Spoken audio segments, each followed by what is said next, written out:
Hi everyone, this is Julie and this is a ModularME pattern system video. Today I'm talking to you about how to use the Highline Yoke module. Now this module is fabulous. It adds lots of versatility to the pattern. The top I'm wearing has a yoke across here and you can see I've worked with the same fabric.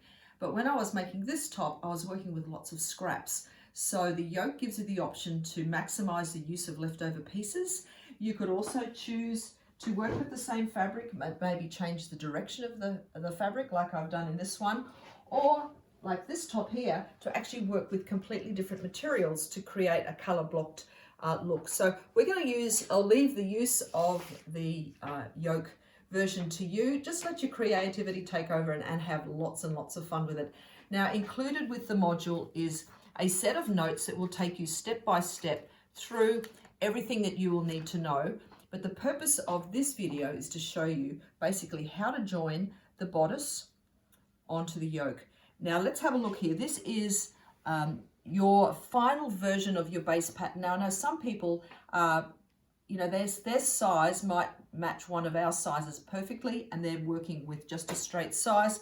Some people I know have graded the bottom out a little bit to make adjustments for their hips. So whatever your final version of the pattern is, after you've made your toile and you're really, really happy with the fit, this is what you're going to be working with now. The process to create the yoke basically is to divide the pattern, add some seam allowances, and then you're going to create two new pattern pieces. So you can see here I've created a yoke piece and it's lying over my fabric, and you're going to make a bodice piece as well, which is lying on my fabric. So you've essentially created two new versions of the pattern. Now what I suggest you do is work with a material like this. We sell this on our website. It's called Pattern Trace, and it enables you to very, very easily trace off your pattern and keep it for future reference. It doesn't tear like paper. It's really easy to work with. As you can see, you can still draw on it, but you can fold it up and put it away, get it out again. It will lie beautifully flat on your fabric, unlike paper,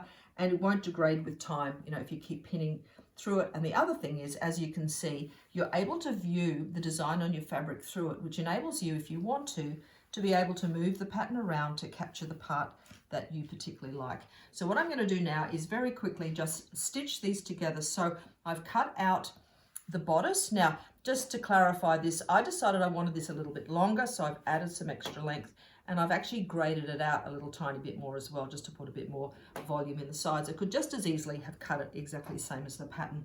So what I'm going to do is take off my newly created yoke pattern, and I'm going to take off my newly created bodice pattern, and you can see here that I have, if I open this out, my yoke. Now this is actually the same material. It's a big border print, but I thought how fabulous to be able to create a top out of this and to have those beautiful lemons running across the yoke. So that's one of the lovely reasons to use the yoke pattern. You can manipulate your fabric a little. So basically, here you can see there's my yoke that I've cut on the fold. Here's my bodice that I've cut on the fold, and we're going to put these two edges together and we're going to line them up exactly. The middles are going to go in the middle. So what was the fold line is going to the fold line.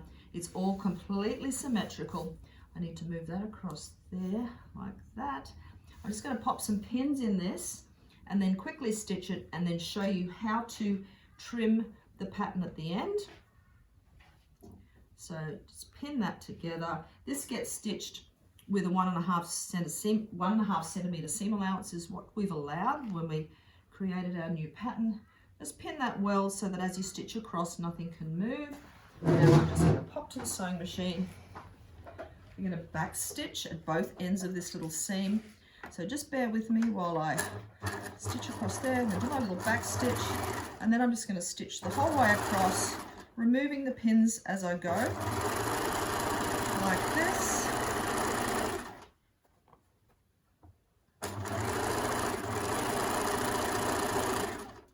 This is a cotton sateen. It's got a little bit of a stretch in it, so I'm just being careful with it as I sew.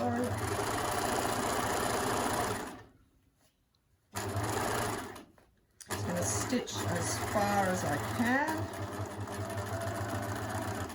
Back stitch. I'm going to pull that out and trim that thread off. Okay. So let me show you what we've got now. There's that seam stitched all the way across, back stitched at both ends, and there's this beautiful piece. That looks sensational. Now what we're going to do now is, you see these little two end pieces here? They need to be trimmed away. So let me show you how to trim those away. There's one on each side, and that's just the remnants of the top of the bodice. And you're going to grab the scissors. It's so easy to do. You're just going to follow the line of the pattern on the bodice like that. You can see what I've trimmed off there. Take away that thread. That little piece was just sitting in there. We've trimmed it away so that we've got a lovely smooth line. I'm going to go around, I'll show you again. I'm going to do the other side so you can see where my stitching stopped when I got to the junction of those two pieces of material. I'm just going to scoot up there, follow that line again, trim that off. Again, you can see exactly where that was sitting.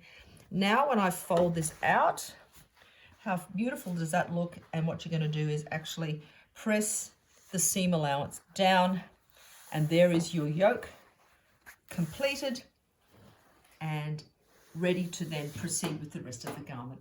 Have fun!